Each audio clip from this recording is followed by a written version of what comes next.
Ada seorang anak pindah agama, sementara orang tuanya masih tetap beragama Islam dan meninggal dunia.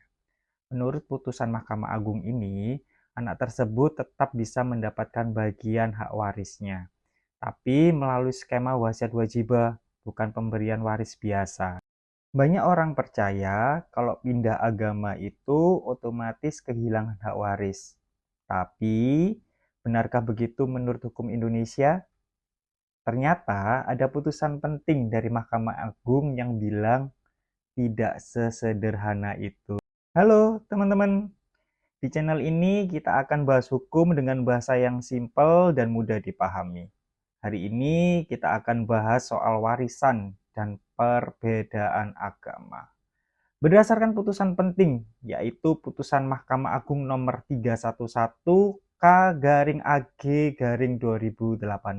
Dalam hukum Islam, memang ada pandangan bahwa perbedaan agama bisa menghalangi seseorang menerima warisan.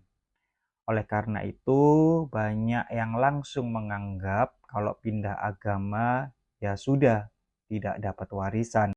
Nah, di sini pentingnya putusan Mahkamah Agung nomor 311 K/AG/2018. Mahkamah Agung menyatakan bahwa orang yang berbeda agama tetap bisa mendapatkan bagian dari harta peninggalan.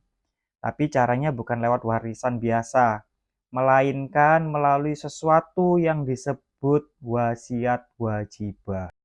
Wasiat wajibah adalah pemberian harta yang diwajibkan oleh hukum kepada pihak tertentu, meskipun dia bukan ahli waris langsung secara hukum agama.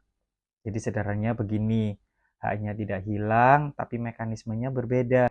Hal ini sangat penting, karena Mahkamah Agung melihat bahwa hubungan keluarga itu tetap ada meskipun beda agama. 2. Ada aspek keadilan dan kemanusiaan.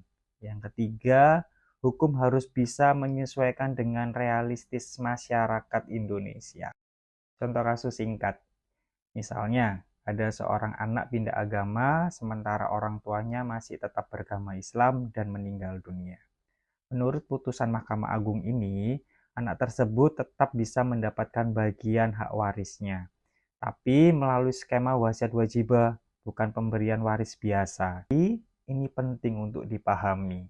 Pindah agama otomatis tidak menghapus hak ekonomi dalam keluarga, tapi bentuk haknya disesuaikan oleh hukum. Jadi, sekarang kamu tahu kan, isu warisan beda agama itu tidak hitam putih.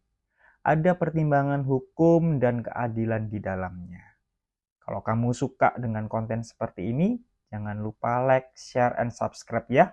Dan tulis kolom komentar menurut kamu apakah aturan ini sudah adil. Sampai jumpa.